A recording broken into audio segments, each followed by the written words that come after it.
আর ইতিমধ্যেই নতুন চাকরি প্রার্থীরা তারা আজকে মিছিল করছেন শিয়ালদা থেকে ধর্মতলা পর্যন্ত তাদের এই মিছিল, এবং সেই মিছিলের সঙ্গে থেকে আমাদের সঙ্গে রয়েছেন প্রতিনিধি কৃষ্ণেন্দু অধিকারী। কৃষ্ণেন্দু, ইতিমধ্যেই তোমার সঙ্গে যারা রয়েছেন তাদের সঙ্গে কথা বলতে চাইবো, এবং নতুন চাকরি প্রার্থীরা তারা আজকে মিছিল করছেন, তাদের কি বক্তব্য?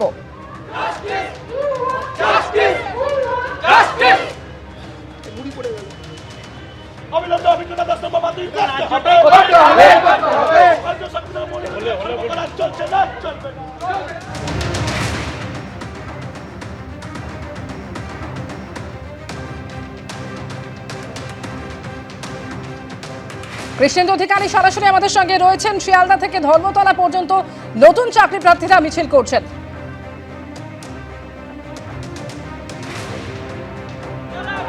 আমরা সেই নতুন চাকরি প্রার্থীদের সঙ্গে রয়েছি। তারা এই সময় বৃদ্ধিকে কি চোখে দেখছেন সেটা তাদের প্রতিক্রিয়া নিয়ে নেব।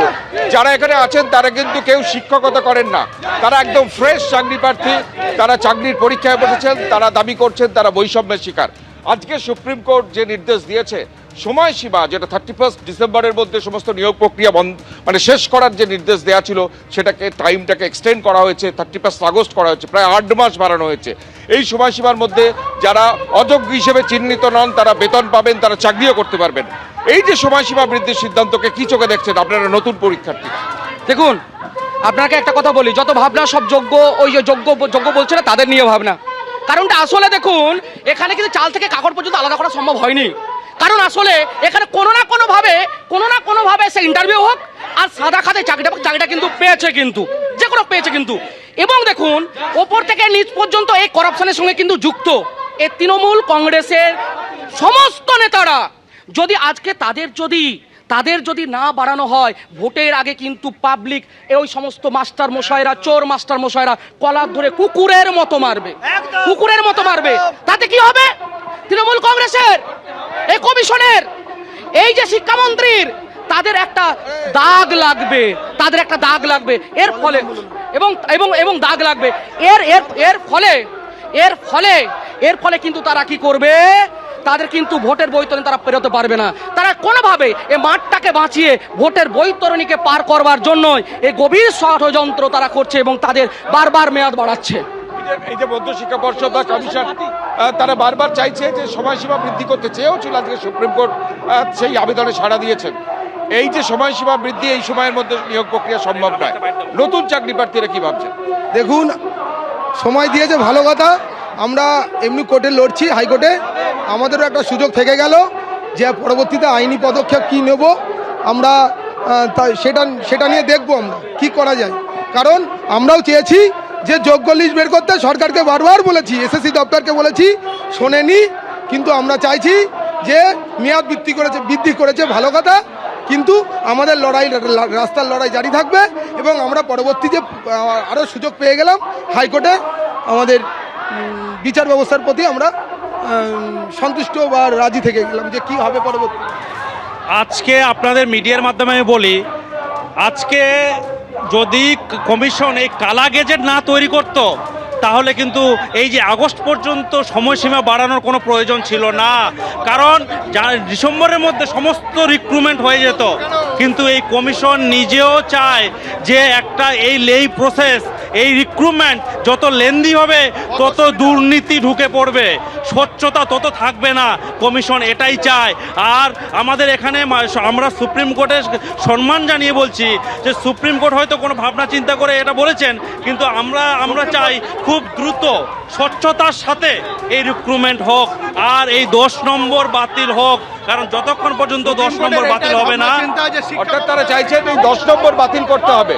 যদিও আজকে সুপ্রিম কোর্ট স্পষ্ট করেছেন যে 8 মাস সময়সীমা তাদের বাড়ানো হচ্ছে, অর্থাৎ স্কুল সার্ভিস কমিশন 31শে ডিসেম্বরের পরিবর্তে 31শে আগস্টের মধ্যে সমস্ত নিয়োগ প্রক্রিয়া শেষ করার ক্ষেত্রে একটা নতুন করে সুযোগ পাবে। একেবারে, অর্থাৎ নতুন চাকরি প্রার্থীরা তারা বলছেন যে তাদের দাবিতে তারা অনড় থাকবেন, এবং পথের লড়াই তারা এভাবেই চালিয়ে যাবেন। সঙ্গে থাকো কৃষ্ণেন্দু।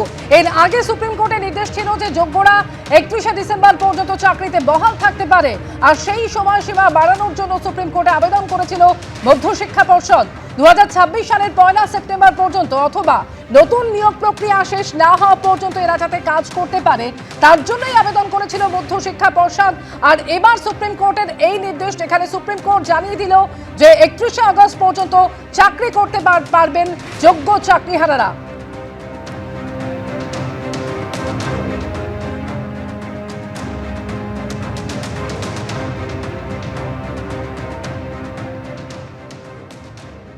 স্কুল সার্ভিস কমিশন আজকে মুভ করে হয়তো সামান্য কিছু সময় বাড়তি চাইবে, যে 31শে ডিসেম্বরের মধ্যে যদি প্রসেস শেষ করতে তারা না পারে।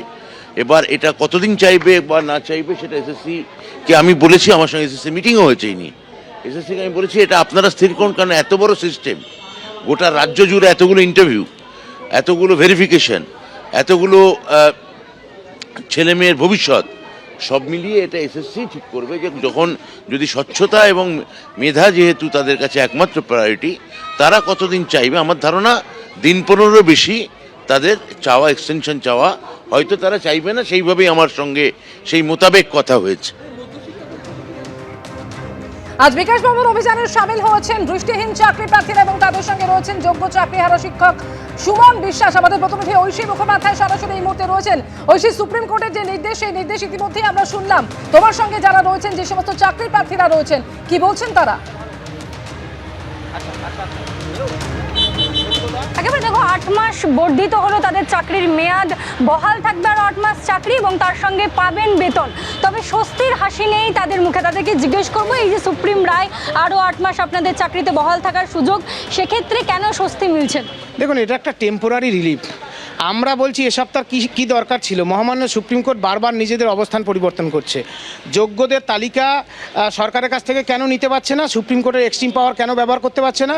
যেখানে লিগাল ইললিগাল চিহ্নিত, আনটেন্টেড টেন্টেড চিহ্নিত, সেখানে যোগ্যদের কেন চাকরি পাচ্ছে না? সরকার নিজেদের চাকরি চুরি ঢাকার জন্য একটা পরীক্ষা নিয়েছে। সুপ্রিম কোর্ট বলছিল আমরা তো এই পরীক্ষা মিলিয়ে নিতে বলিনি, তাহলে সুপ্রিম কোর্ট বারবার অবস্থান পরিবর্তন করছে। 2016 সালের পরীক্ষা 26 সাল পর্যন্ত ঝুললো। আবার SLST 2 দেখছেন এক্সটেন্ড একটা টাইম ফ্রেম নিয়ে এসেছিলো, পারলো না দিতে। আমরা পরীক্ষার আগে বলেছিলাম একটু সময় বাড়ান, আমরা পরীক্ষার প্রস্তুতি নেব, সময়ও বাড়ালো না। এখন যে তাদের দ্বিচারিতা, এক্সটেনশন নিয়ে আসলো, সাময়িক স্বস্তি হলেও এটা স্বস্তি নয়। সাময়িক স্বস্তির কথা তারা বলছেন, কিন্তু একেবারে যে পার্মানেন্ট সলিউশন, সাস্টেনেবল কোনো একটা সলিউশন, তা কিন্তু এর মধ্যে দিয়ে হচ্ছে না। শুধুমাত্রই 8 মাসের স্বস্তি তাদের কাছে স্বস্তির নয়, সে কারণেই কিন্তু তারা চাইছেন যে তাদের চাকরিটাতে একেবারে ঐশীর সঙ্গে থাকো, আমাদের অবশ্যই আমাদের নজর থাকবে। এবিপি আনন্দ এগিয়ে থাকে, এগিয়ে রাখে।